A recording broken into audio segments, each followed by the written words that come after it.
how travelers slept comfortably on hard floors, choosing the sleeping spot when a traveler arrived at the end of a long day's journey. No matter the century or the place, one of the most important decisions was where to rest. This was not merely a question of finding a patch of floor. The choice could determine whether the night would be one of relative comfort or a miserable struggle against cold, drafts, insects, noise, and aches that lingered into the next day. For people accustomed to moving constantly, traders along dusty caravan routes, sailors resting in portside warehouses, itinerant workers stopping in barns, or pilgrims seeking shelter in crowded halls, learning how to choose the right sleeping spot became an essential survival skill. Even in settings where floors were unavoidable, there were better and worse options, and the keenest travelers could scan a space in moments and know where they would get the most restorative sleep. The first step in selecting a spot was assessing the basic safety of the location. In bustling roadside inns of the 1400s, floors might be covered with rushes or straw, but that did little to stop a sudden rat scurrying past, or worse, a thief taking advantage of a sleeper's vulnerability. In those conditions, a place against a wall was prized, not just because it gave the sleeper a backrest of sorts, but because it removed one side of potential exposure.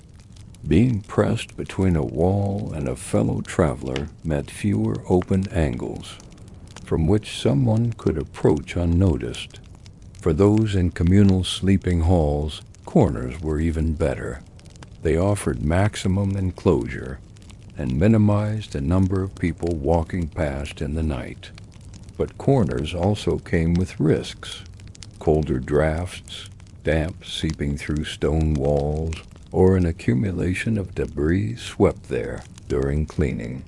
The practiced traveler weighed all of these in moments, choosing not only based on immediate comfort, but also on what the night might bring. Temperature was another decisive factor.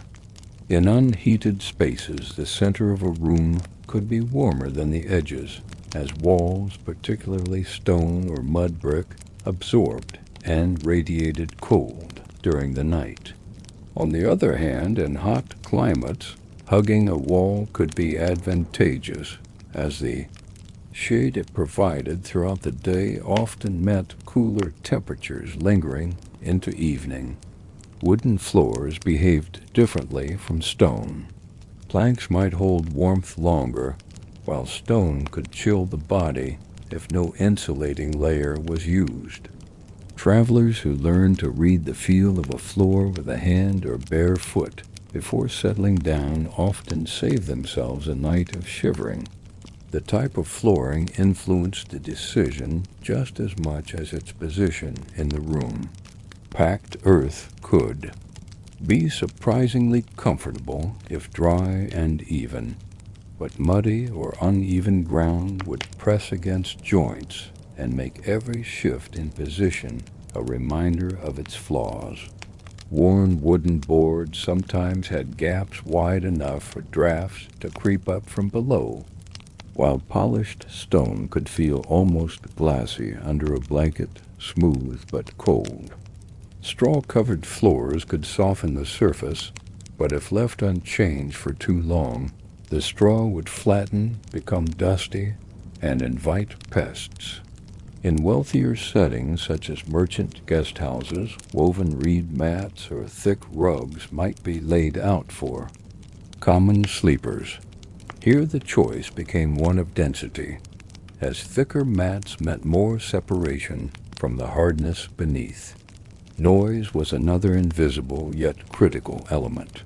In an age before soundproofing, the difference between a good night's sleep and constant disruption often came down to proximity to doors, corridors, or common areas. Spaces near entryways might offer easier access to fresh air, but would be filled with the sounds of people arriving late or departing early. Closer to the hearth could mean warmth, but also the persistent noise of embers being stirred, logs thrown on the fire, or conversations that dragged on deep into the night. Those who knew the patterns of a place, perhaps returning to the same market town year after year, often developed favorite spots based on the rhythm of activity within the building. Light, too, played a role. While firelight or lamplight offered some sense of security, it also disrupted deep rest.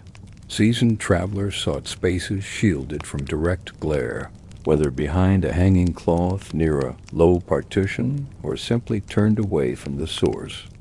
In the open countryside, where one might sleep inside a barn or a lean-to, moonlight streaming in could be both a comfort and a disturbance, especially when it shifted across the floor through the night. In shared spaces, privacy was a rare luxury, but it should be managed through positioning. Sleeping beside a trustworthy companion allowed for mutual protection of belongings, while tucking oneself between two immobile objects, a stack of barrels and a wall, for example, could create a kind of personal alcove. In medieval port cities, travelers arriving late often had to take what they could find, sometimes settling in narrow spaces between cargo bundles, which provided both a buffer from the crowd and a slight barrier against drafts. In rural lodgings, a spot behind a cartwheel leaned against the wall might serve the same purpose. A truly skilled traveler also considered airflow. Too much wind could chill the body even under heavy blankets, while stale air could make the night oppressive. In temperate climates, positioning near an open shutter could be refreshing, but in winter, that same opening could become a funnel for icy air. Even subtle differences in elevation within a room mattered. In cellars or ground-level stone rooms, cooler air pooled lower, so raising oneself even slightly, for instance, by choosing a section where the floor was subtly higher, could make a tangible difference. All of these factors were weighed quickly, often within moments of entering a space. In the flicker of torchlight or the dim glow from a hearth, the traveler's eyes would sweep the floor, noting textures, shadows, and available surfaces. Hands might test the firmness of a mat, ears might gauge the direction of noise, and the nose could even signal trouble. The scent of mildew or smoke indicating a poor choice for rest. The decision was rarely perfect, but with experience one learned how to avoid the worst options. In marketplaces where lodging was scarce, some travelers developed tactics to secure their spot early. Arriving before sundown allowed more choices, but sometimes a latecomer could still improve their lot by negotiating or trading small favors for a better position. A guard at the door might be persuaded to allow a spot nearer the wall in exchange for help with a chore, or a fellow traveler might be convinced to shift if offered a share of food. The choice of sleeping spot was more than a matter of comfort. It could influence the next day's journey. A poor night on a cold, uneven surface could slow travel, sap energy, and even lead to minor injuries. A good night's rest, even on a hard floor, meant sharper senses, quicker reactions, and better endurance. For those on the road for weeks or months, such differences added up over time, shaping the outcome of their travels. The first task upon arriving at a place to rest, whether it was a roadside inn, a trading hall, or simply a friend's home, was to prepare the sleeping space. Few travelers expected beds waiting for them. In most cases, floors were the only option. These floors might be made of packed earth, stone slabs, or wooden planks, each with its own challenges. A bare wooden floor could be uneven and riddled with small gaps that let drafts creep up from below. Stone floors, while firm and level, pulled the warmth from a body quickly unless a proper insulating layer was used. Packed earth, though softer, could be dusty, uneven, and slightly damp in cooler seasons. The experienced traveler would always carry a sleeping mat or cloth of some sort. In regions with strong weaving traditions, a tightly woven reed mat served as a base. This mat wasn't meant to provide softness alone. Its real purpose was to separate the sleeper from the cold or damp of the floor. In colder climates, felt sheets were common thick, woolen panels pressed together by moisture, heat, and rolling. They trapped warmth well and rolled up tightly for transport. In warmer regions, woven palm mats allowed air to circulate underneath, keeping the sleeper cool and dry. Insulation mattered just as much as comfort. Even the thinnest layer between body and floor could prevent heat loss. Those who traveled through mountain passes in the cooler months sometimes carried layers of straw or rushes to spread out beneath them. These could be gathered locally if not carried along, but collecting them took time, and in busy travel stops, good straw might already be claimed by others. After preparing the base layer, the traveler would think about padding. Folded cloaks, bundled spare clothing, or even trade goods wrapped in cloth could be laid under the torso or hips to relieve pressure points. Some travelers preferred a layered approach: a reed mat to block the floor's chill, a folded cloak beneath the shoulders and hips, and a thinner cloth spread on top to lie upon.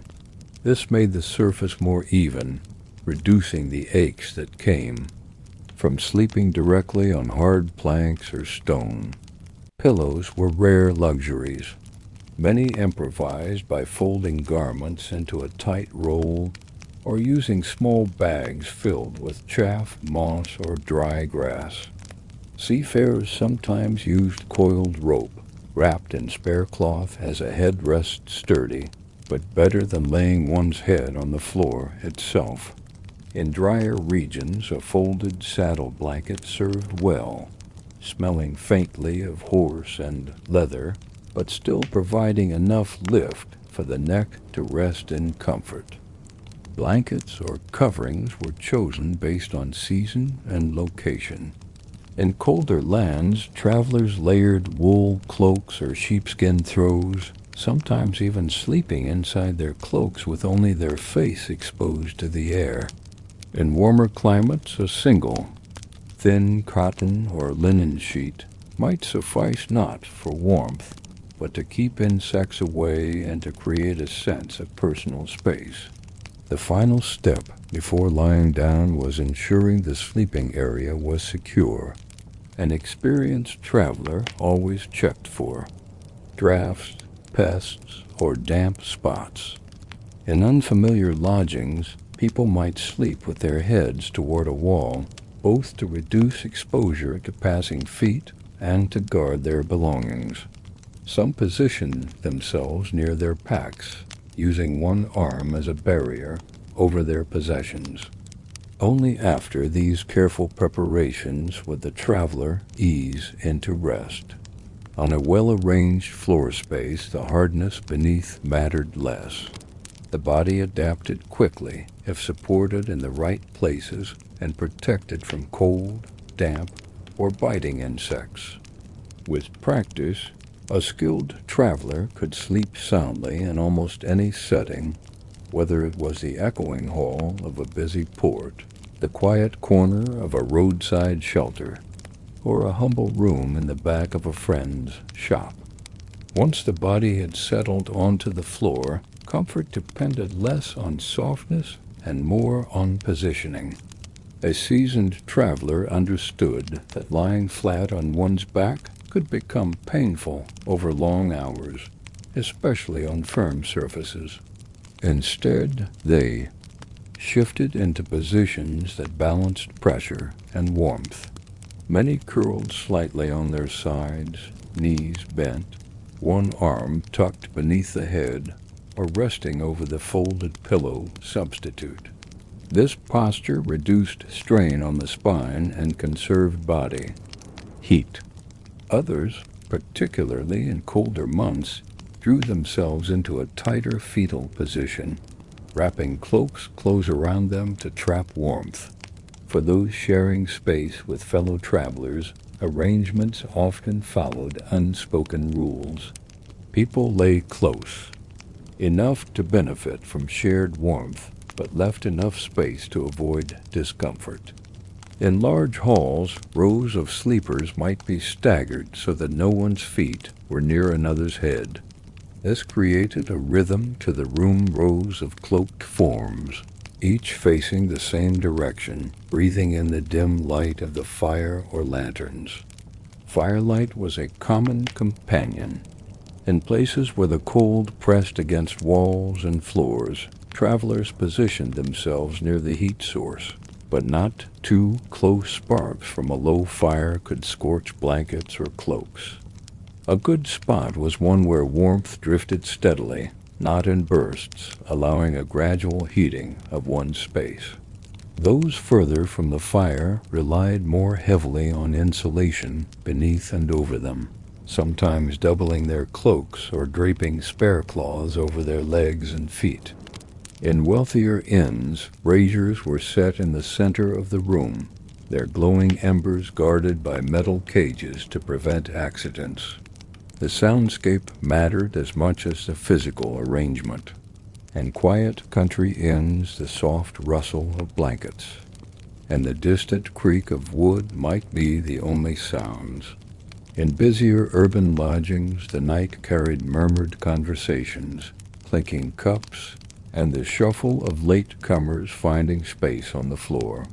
A practiced traveler learned to sleep through these interruptions, letting the background noise fade into a steady hum. Some even carried scraps of cloth or wool to plug their ears against sharper disturbances, particularly in port towns where the sounds of cargo being loaded or taverns roaring nearby could stretch into the early morning.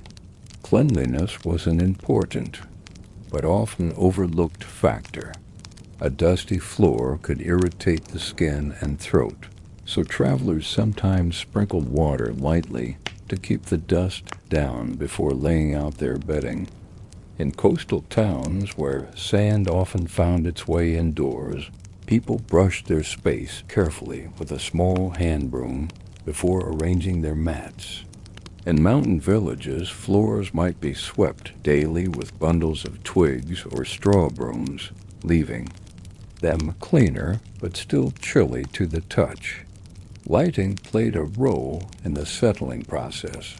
Too much brightness kept the mind alert, so many preferred dim or shaded light. A single candle tucked into a corner, or the faint glow of embers, created a calm that signaled rest. Some travelers draped cloth over the edge of their bedding to block light from nearby lanterns, especially in shared spaces where others might stay awake, talking, or working. Insect protection could be critical in certain seasons and regions. In warm, humid climates, travelers often spread fine netting over themselves, supported by a frame of thin sticks or tied to nearby beams. In drier areas where fleas and mites were more common, bedding was occasionally shaken out before sleep, and travelers avoided laying directly on rugs that were heavily used by others without a barrier cloth beneath them. Finally, there was the mental adjustment. Comfort came not only from the arrangement of mats and blankets, but from accepting the floor as a sleeping place. The experienced traveler approached it without complaint, knowing that the key lay in preparation, and mindset. Once settled, eyes closed, and breathing steadied, the hardness of the ground faded into the background. The body, warmed by layers and positioned with care, drifted toward rest, whether the night passed in silence or under the quiet murmur of a world still moving outside. Bedding materials and their sources.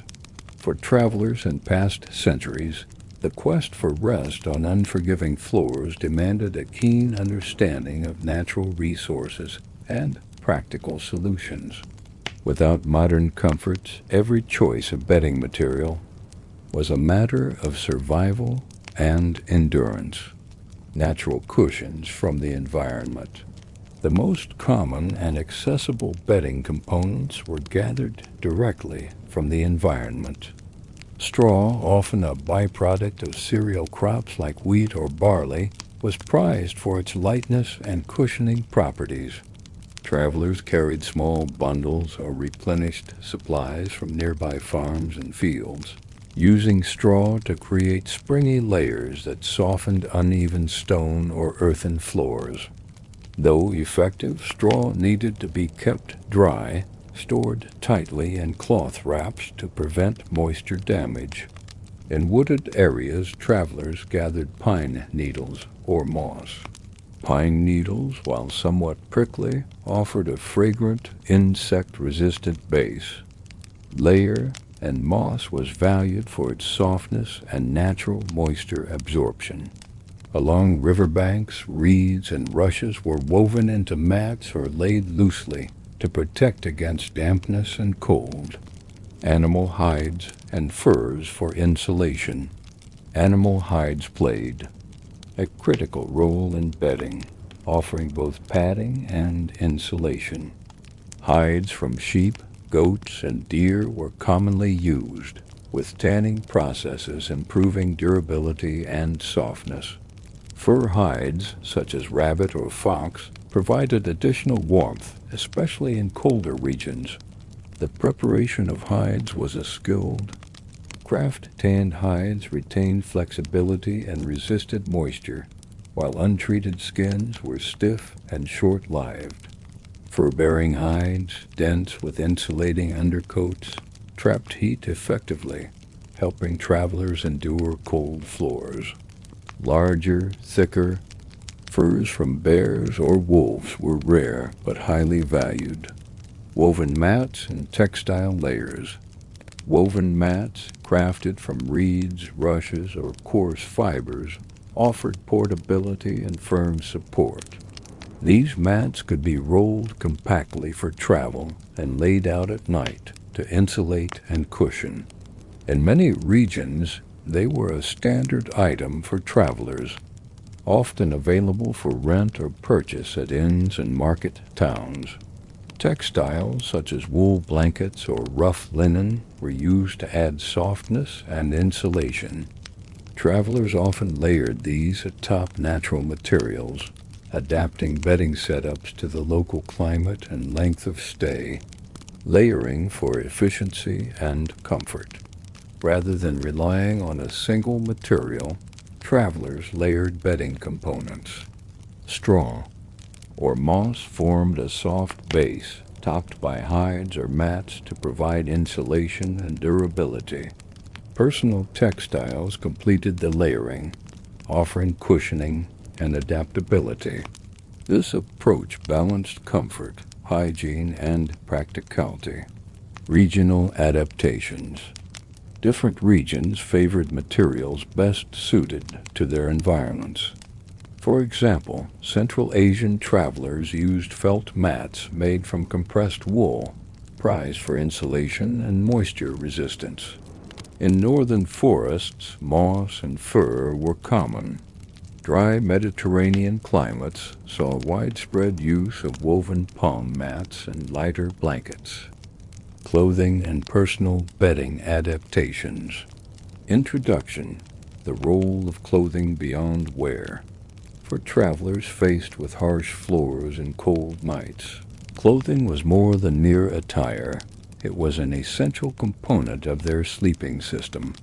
Clothing Layers were carefully arranged, not only to regulate body temperature during travel, but also to provide cushioning and insulation while resting.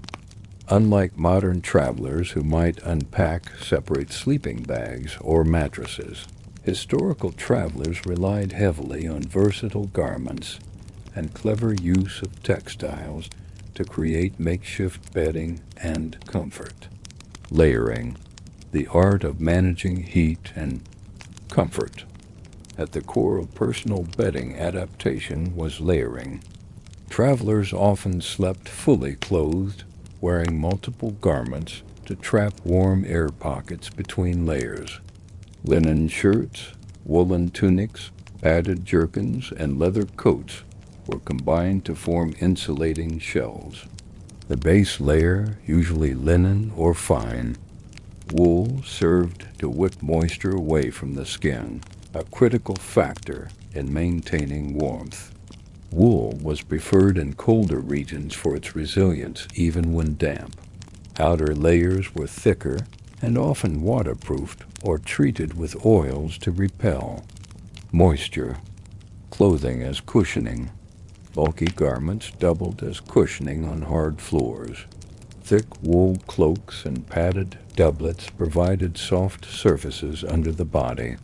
Travelers folded or rolled garments beneath pressure points, such as under hips, knees, or shoulders, to reduce discomfort from uneven floors. Boots and heavy shoes were sometimes left on to preserve warmth, or removed and used as improvised pillows or footrests.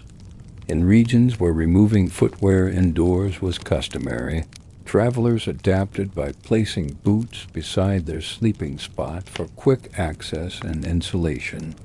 Personal bedding carried along. In addition to clothing, travelers often carried small personal bedding items. Quilts stuffed with wool or feathers were prized for their insulating properties. These could be folded or rolled compactly and used as blankets or padding. Some travelers fashioned simple pillows from bundles of cloth or stuffed. Leather bags filled with soft materials. These pillows elevated the head and helped maintain spinal alignment on hard floors. Repurposing clothing. Travelers frequently repurposed worn garments for bedding. Old coats or tunics beyond repair were cut into pads or patchworked into quilted bedding. This resourcefulness extended the life of materials and eased the burden of carrying bulky items. In some cultures, traveling robes or cloaks were designed with extra padding or quilting, explicitly intended to double as bedding when needed. Cultural variations in bedding clothing. Cultural differences shaped the clothing-bedding relationship. In Central Asia, thick felt coats served as portable mats. In Europe, travelers layered linen and wool with leather coverings for insulation and protection. Some groups carried specialized bedrolls integrating textiles and furs, sewn and packed. For comfort and convenience. The quality and quantity of these items often reflected social status and the nature of the journey. How travelers prepared and managed sleep on hard floors, choosing the sleeping spot. After a long day of traveling, whether by foot, horseback, or carriage, finding a suitable place to rest was a vital priority. The spot chosen for sleep could mean the difference between a restorative night and waking stiff, cold, or even injured. Unlike modern travelers who might expect a bed or mattress, historical travelers often faced the reality of hard floors, stone slabs, packed earth, or rough wooden planks, seeking flatness and dryness. The first and most important criterion was to find the flattest, driest area possible indoors or beneath some kind of shelter. Floors were seldom perfectly even. Stones could be loose or jut out. Wooden floors warped or had gaps. Dirt floors might be uneven or damp. A traveler had to carefully inspect the ground before settling. Uneven surfaces meant pressure points on the body, causing discomfort and soreness by morning.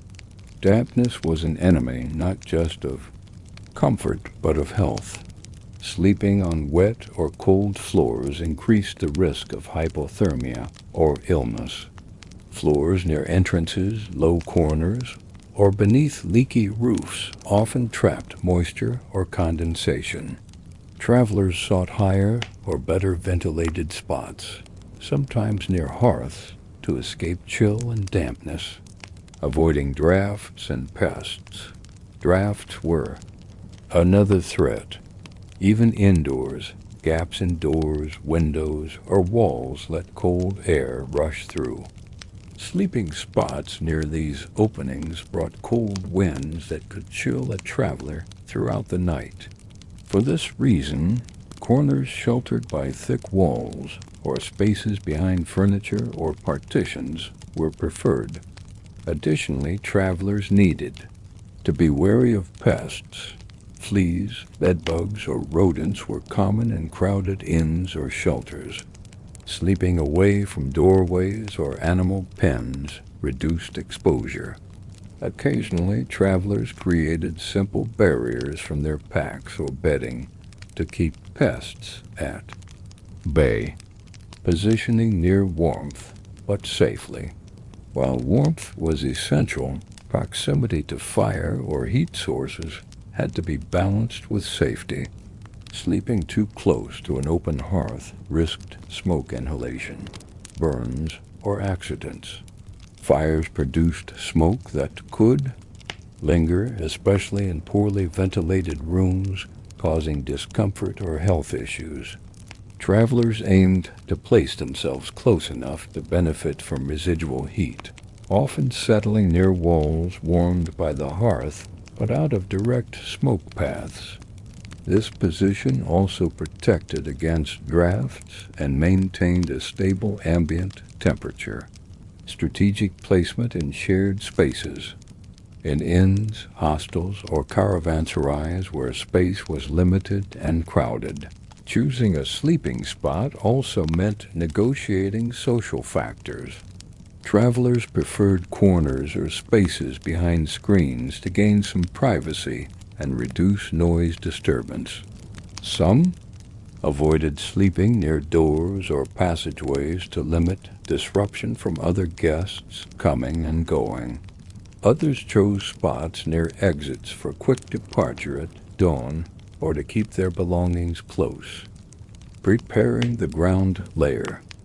Once a suitable sleeping spot was found, the next crucial step was preparing the ground itself.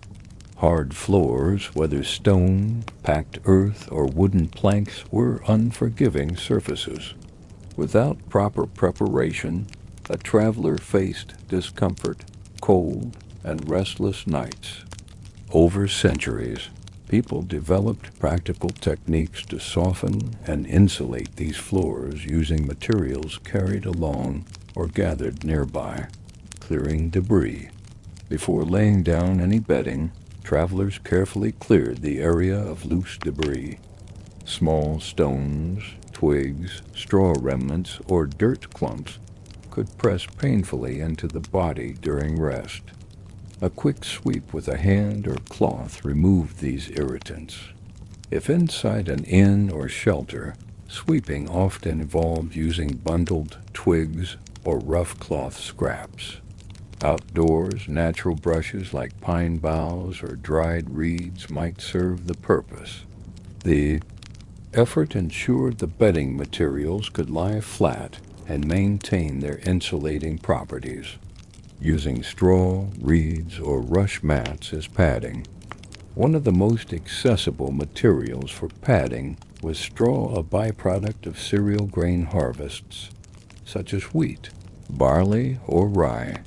Travelers carried small bundles or acquired them at stops along the way, spreading straw in loose piles or compacted. mats beneath them.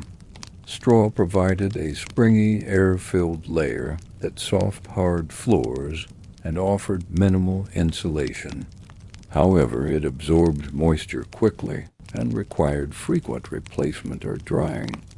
When fresh and dry, straw helped lift the sleeper off cold surfaces and improved comfort considerably.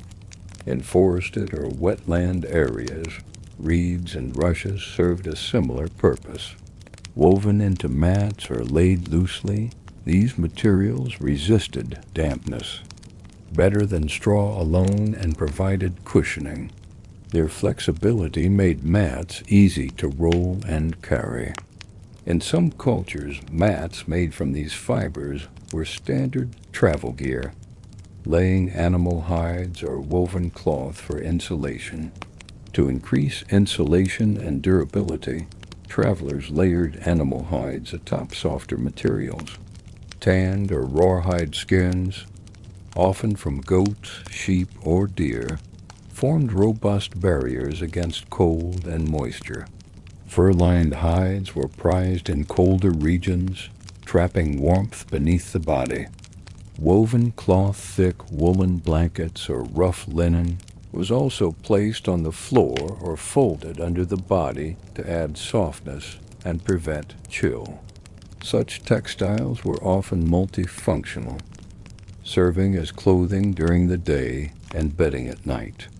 Combining hides and cloth with straw or mats created layered bedding systems that balanced cushioning, warmth, and protection from dampness. These combinations evolved through experience and necessity, adapting to material availability. Travelers often had to adapt based on local resources. In some regions, natural moss or pine needles substituted for straw. In others, travelers improvised by folding garments, sacks filled with leaves, or bundles of dry grasses. Even small adjustments folding cloaks or shirts to create padding could improve rest. The art of ground preparation reflected both environment and culture. Those who understood local materials and techniques fared better on long journeys, as their nights were more restful and their bodies better preserved. Layering for warmth and comfort. After preparing the ground layer, the next essential step for travelers was arranging their bedding layers carefully to maximize warmth and cushioning. Layering was an art born from necessity balancing insulation, softness, and moisture control with the limited materials available: blankets, cloaks, and layered fabrics.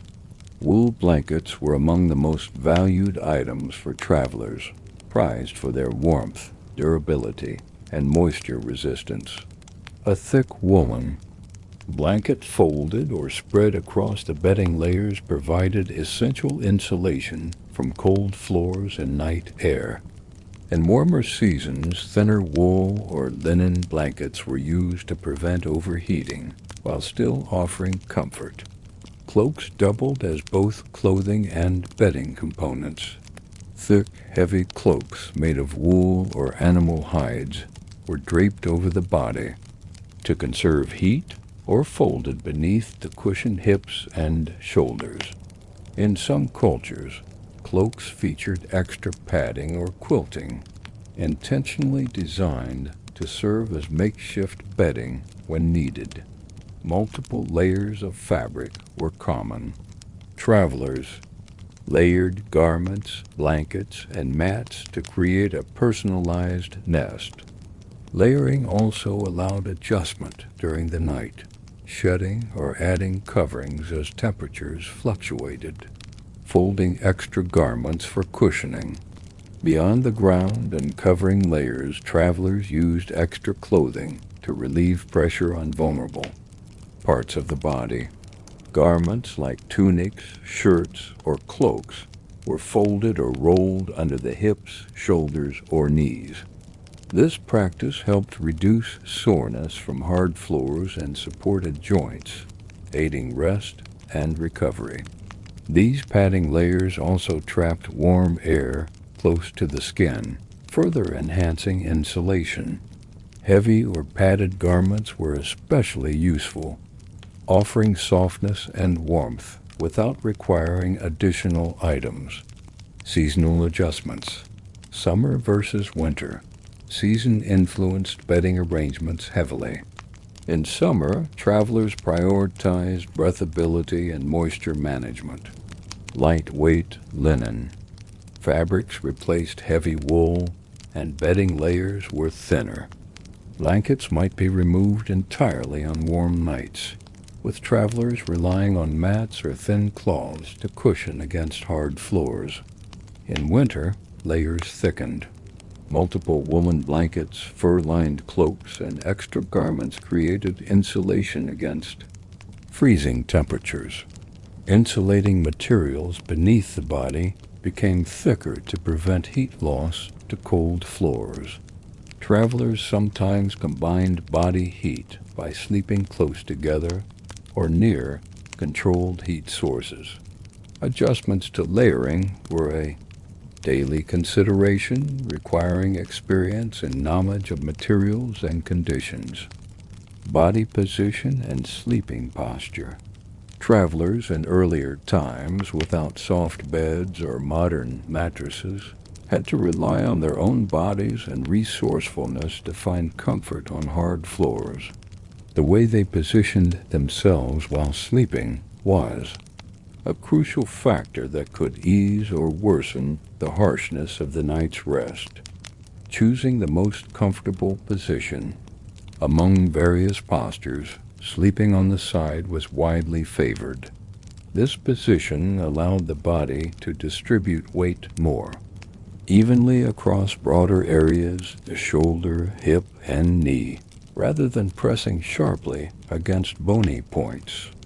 Side sleeping also kept the spine in a natural curve, reducing strain and discomfort on the back. Moreover, lying on the side helped travelers breathe more easily. Rooms and shelters were often smoky or poorly ventilated, and a slight tilt kept airways clearer compared to lying flat on the back. Some travelers curled into a fetal position, especially when temperatures dropped. Curling up conserves body heat and protects vital organs from the cold night air. It also reduced the surface area exposed to draft or chill radiating from the floor. Others slept on their backs, which aligned the spine naturally, but was less common on hard surfaces due to pressure points on the heels, shoulders, and back of the head. Those who chose this position often used small bundles or folded clothes as pillows to ease strain, using makeshift pillows and supports. Since beds were absent, travelers crafted pillows from rolled garments, small sacks filled with straw, or soft materials or folded hides. Elevating the head prevented neck stiffness and helped with breathing, especially in smoky rooms. Bundles of clothes or bedding were sometimes placed under knees or hips to cushion pressure points and maintain natural joint alignment.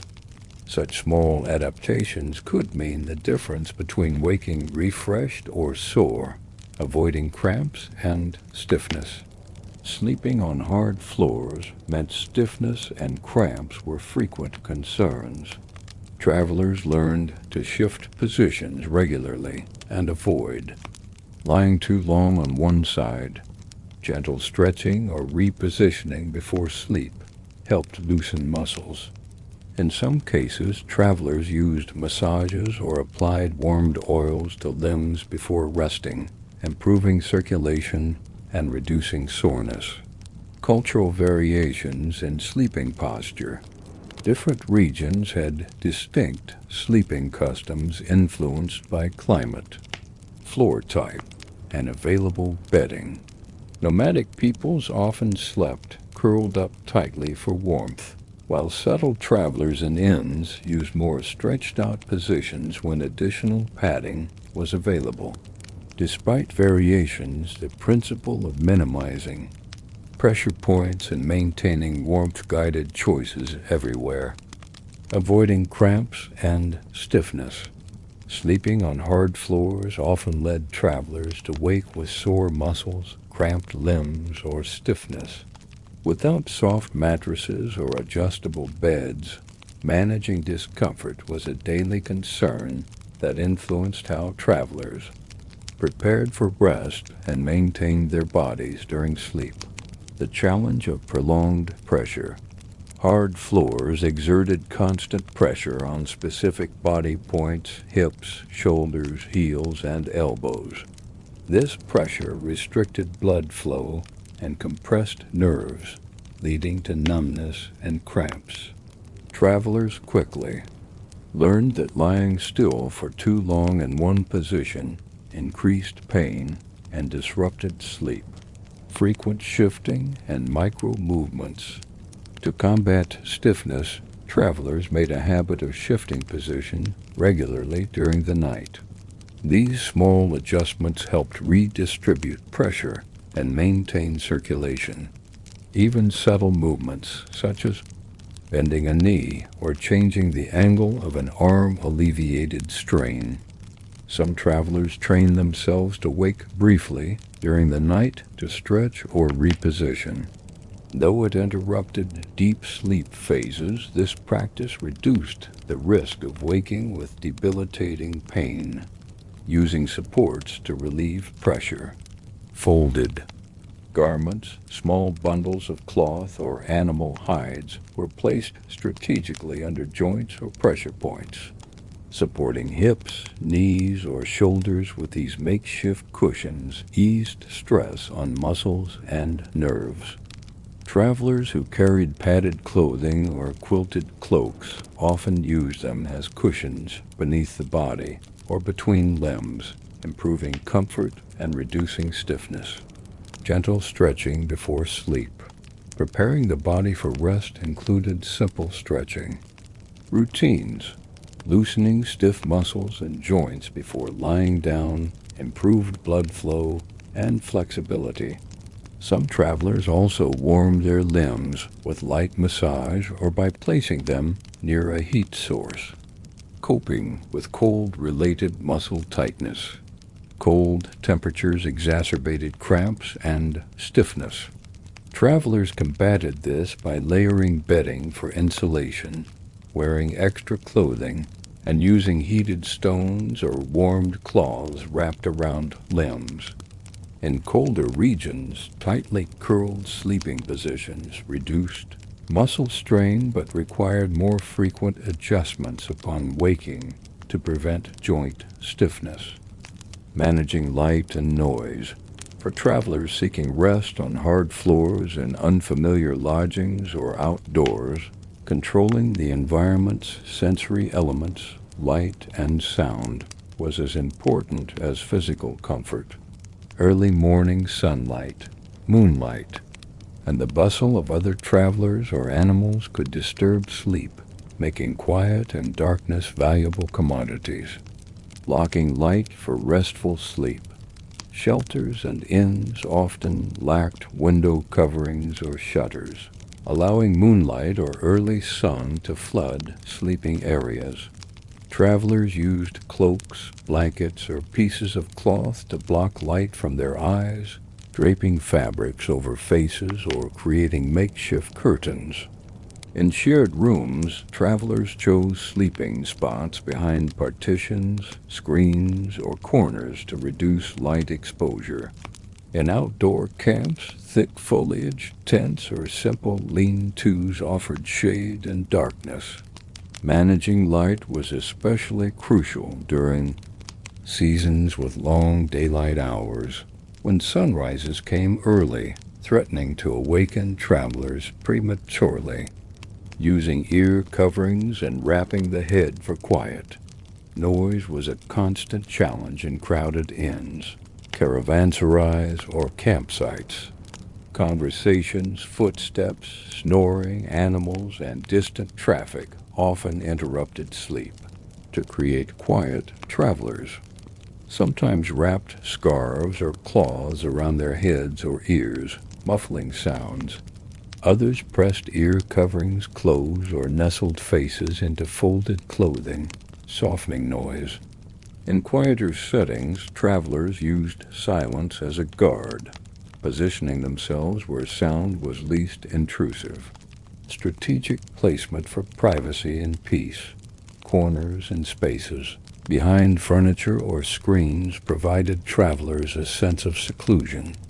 These locations naturally blocked noise and light from the room's main thoroughfares. In crowded lodging, proximity to entrances or busy corridors increased disturbance.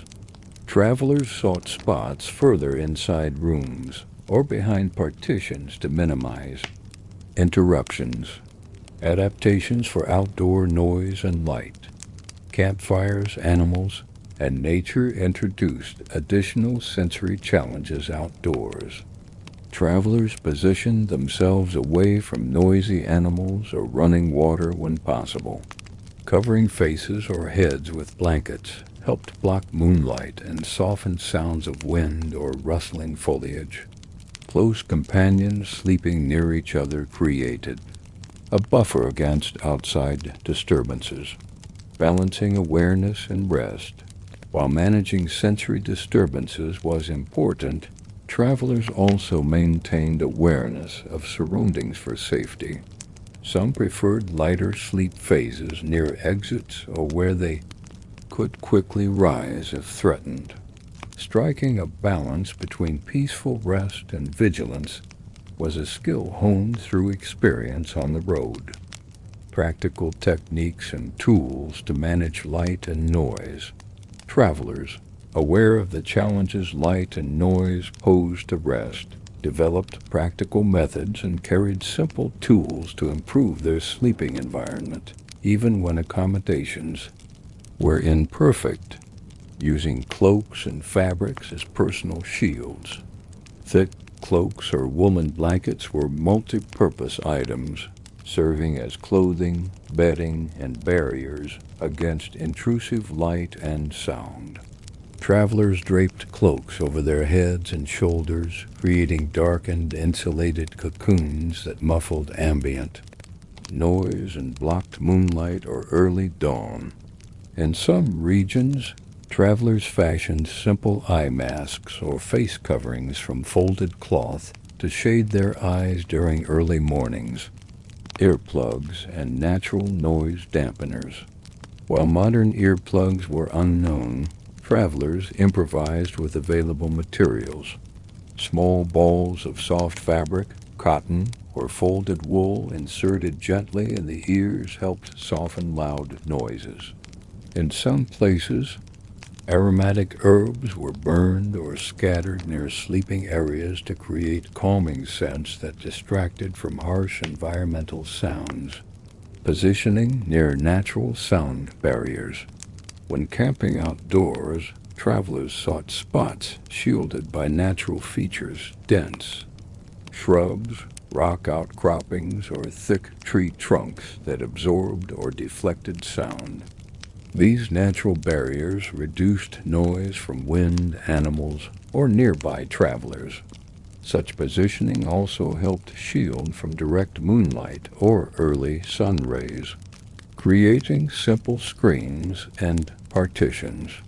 Portable screens made from woven reeds, wood slats, or cloth hung between poles offered protection against both light and noise in communal lodgings.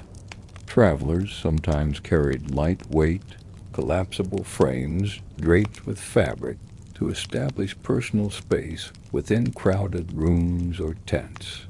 Rituals and preparations to encourage rest. Mental preparation played a role in managing disturbances. Travelers developed calming routines such as deep breathing, gentle stretching, or repetitive prayers to ease into sleep despite external noise. Familiar scents from personal herbs or oils were used to create a sense of calm and mask less pleasant odors of crowded lodgings. adapting sleep schedules to environmental conditions. In some cases, travelers adjusted their sleep patterns to fit environmental realities. During seasons with early sunrises, rest was taken in shorter blocks before and after daylight. Quiet hours were maximized when noise levels naturally dropped at night. Some travelers rose early to travel in cooler, quieter hours, accepting shorter, segmented sleep as a trade-off. Travel bedding kits, essential components and design. For travelers enduring long journeys, the ability to carry and deploy effective bedding was crucial. Since soft beds were rarely available outside permanent settlements, travelers developed compact, multi-use bedding kits designed for portability, warmth, and comfort on hard floors or uneven ground. Portable mats and rolls. A central component of most travel bedding kits was a portable mat. Often woven from reeds, rushes, straw, or flexible plant fibers, these mats served as the primary insulating layer between the traveler and the hard ground. Their lightweight nature allowed them to be rolled or folded tightly for easy transport. In some cultures, mats were reinforced with leather edging or backing to improve durability and water resistance. Mats could also be layered to increase cushioning or insulation, depending on the season and terrain. Multi-use cloaks as clothing and bedding. Thick cloaks, typically woolen or made from animal hides, were prized for their versatility. During the day, they provided warmth and protection from wind and rain. At night, these cloaks doubled as blankets or could be spread beneath or over the traveler to provide cushioning and insulation.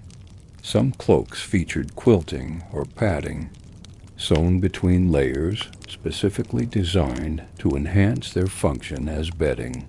The ability to serve multiple purposes reduced the traveler's load while maximizing utility. Compact blankets and quilts. Blankets and quilts were often folded or rolled tightly to fit within packs or slung over saddles. Wool was the preferred material for its insulating qualities, but in warmer climates, lighter linen or cotton textiles were used. Quilting not only improved warmth, but also helped the blanket maintain its shape and resist wear over time. Travelers valued blankets that balanced thickness with portability, adapting their bedding kits seasonally. Small bundles and pillows. Travelers carried small bundles of cloth or soft materials to serve as pillows or additional padding. These could be sacks filled with straw, leaves, or feathers, easily packed and reused. Some also crafted pillows from folded clothing or bundled animal skins. These improvised cushions supported the head and neck, reducing stiffness on hard surfaces. Storage and portability. Travel bedding kits were designed with efficient storage in mind. Mats, cloaks, and blankets could be rolled or folded into compact shapes secured with straps or ropes. Lightweight sacks or leather bags often contained smaller items like pillows or personal bedding materials. Efficient packing was essential, as every ounce mattered on long journeys. Assembly and usage. Having the right bedding components was only part of the equation. How travelers assembled and arranged their bedding kit each night greatly influenced the quality of their rest on hard floors. Rolling out the base mat upon reaching a resting place, the traveler first unrolled or spread the woven mat onto the chosen sleeping spot.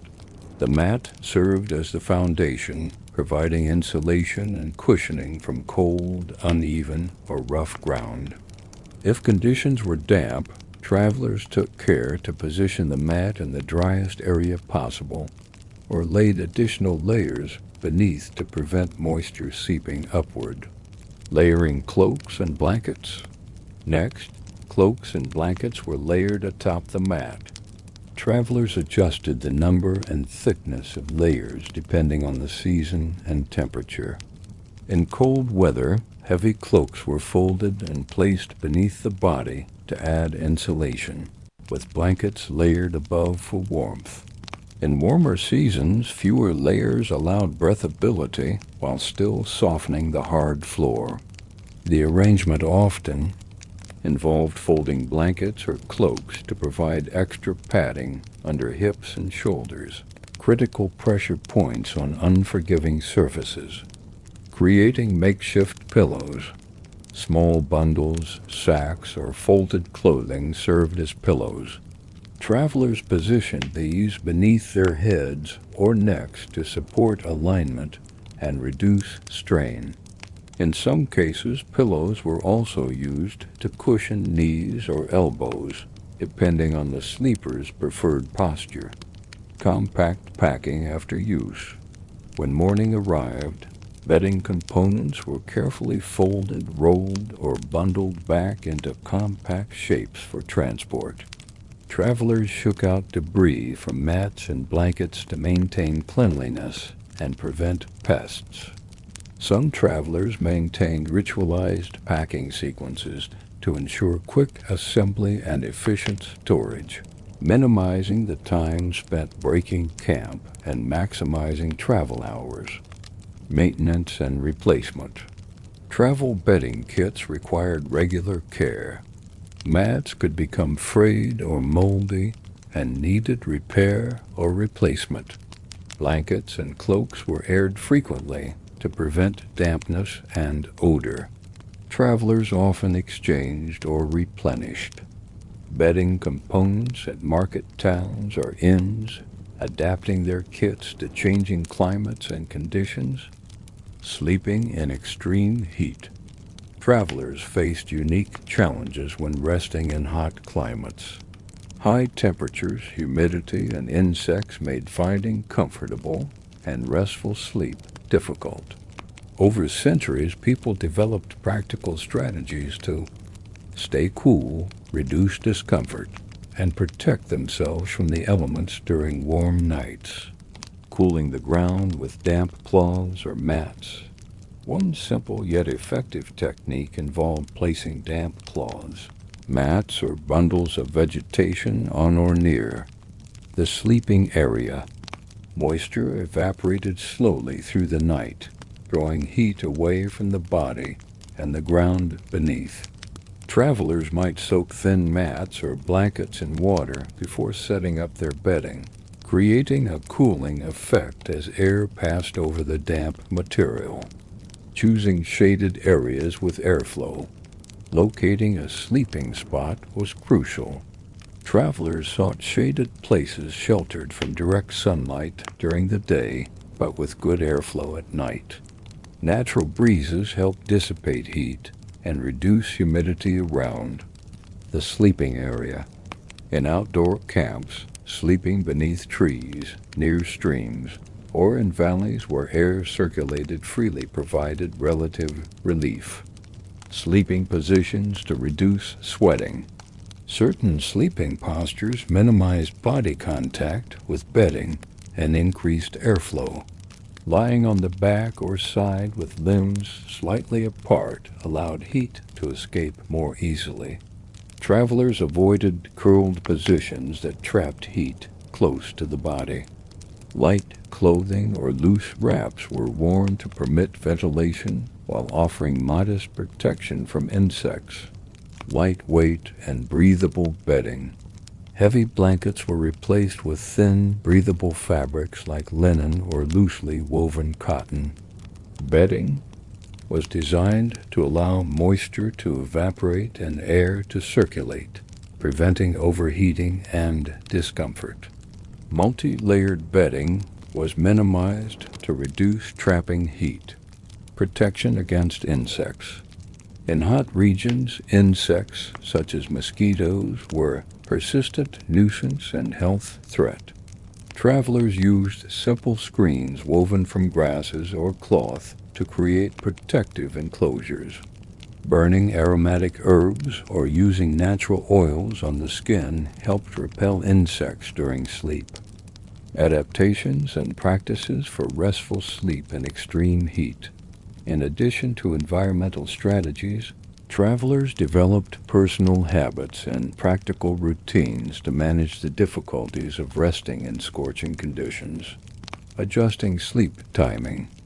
Many travelers adapted their sleep schedules to the heat by resting during cooler nighttime hours and remaining active during the heat of the day. Short, segmented naps often replaced long, continuous sleep, helping the body recover without overheating. In some cultures, midday rests or siestas allowed travelers to avoid exertion during peak heat, conserving energy for nighttime travel. Using minimal clothing and bedding. Loose, lightweight garments made from breathable materials, such as linen or cotton, were preferred. These allowed sweat to evaporate, cooling the body. Travelers often stripped down to minimal clothing or even slept partially uncovered, balancing modesty with comfort. Light cloths were sometimes draped loosely over the body to protect from insects without trapping heat. Selecting elevated or breezy sleeping spots. Sleeping on elevated platforms, wooden pallets, or even tree branches in some cultures improved airflow and reduced exposure to heat radiating from the ground. In tents or shelters, openings were positioned to catch prevailing breezes, and fabric walls were left partially open to allow circulation. Sleeping in extreme cold, surviving freezing nights on hard floors or bare ground was one of the greatest challenges travelers faced in cold climates. Without modern insulation or heating, rest could be fleeting and dangerously chilled. Over centuries, people devised methods to conserve warmth and protect themselves from the biting cold during sleep. Maximizing insulation beneath and above. The first defense against cold floors was a thick, layered bedding base. Travelers used multiple mats, rushes, straw, or bundles of pine needles, topped with animal hides, especially those with fur too. Trap body heat and create an insulating barrier. Above the body, heavy cloaks, wool blankets, and fur coverings formed additional layers. These layers were arranged carefully to minimize gaps where cold air could seep in. In extreme cold, layering was so dense that the bedding kit became almost a cocoon, wearing multiple layers while sleeping. Unlike modern habits of changing into light sleepwear, travelers in freezing conditions often kept their heavy garments on, including woolen tunics, leather coats, and fur-lined boots. Multiple layers of clothing trapped heat and provided critical insulation. Many preferred to keep their boots on to avoid frostbite, while padded socks added cushioning and warmth. Huddling near controlled heat sources. When possible, travelers positioned themselves close to fireplaces, braziers, or heated stones wrapped in cloth. Radiant heat from these sources warmed the immediate area and penetrated bedding layers. Though proximity to fire required vigilance to avoid smoke inhalation or accidental burns, the warmth was vital for survival. Curling up to conserve heat, sleeping in a curled or fetal position minimized exposed surface area, conserving precious body heat. This posture also protected vital organs from cold drafts and floor chill. Travelers wrapped themselves tightly in bedding, minimizing heat loss through air pockets. Additional strategies for enduring extreme cold. Beyond layered bedding and clothing, travelers developed further techniques to withstand freezing temperatures and ensure some measure of warmth and rest, using heated stones and warm objects. In some regions, travelers heated stones or bricks in a fire and carefully wrapped them in cloth before placing them near or under their bodies. These portable heat sources radiated warmth slowly through the night, providing relief from the cold ground. Careful handling was essential to avoid burns or setting bedding aflame. Selecting sheltered sleeping locations. Choosing a sleeping spot sheltered from wind and draft was crucial. Natural windbreaks like rocky outcrops, dense thickets, or the lee side of hills protected travelers from chilling gusts. When indoors, sleeping close to thick walls or near sealed fireplaces helped trap residual warmth, using natural insulation materials. In addition to animal hides and woven mats, travelers utilized natural materials such as pine needles, dried moss, or thick grasses to add extra insulation. These materials trapped warm air and provided a soft, breathable barrier against cold floors. Regularly replenishing these natural layers was important to maintain dryness and effectiveness, avoiding moisture and dampness. Wet bedding or clothing drastically reduced insulation and increased risk of hypothermia. Travelers took care to keep bedding dry by choosing elevated spots, airing out materials during the day, and using waterproof coverings when available. Feet and lower limbs were especially vulnerable. Drying socks and footwear before sleep helped maintain warmth.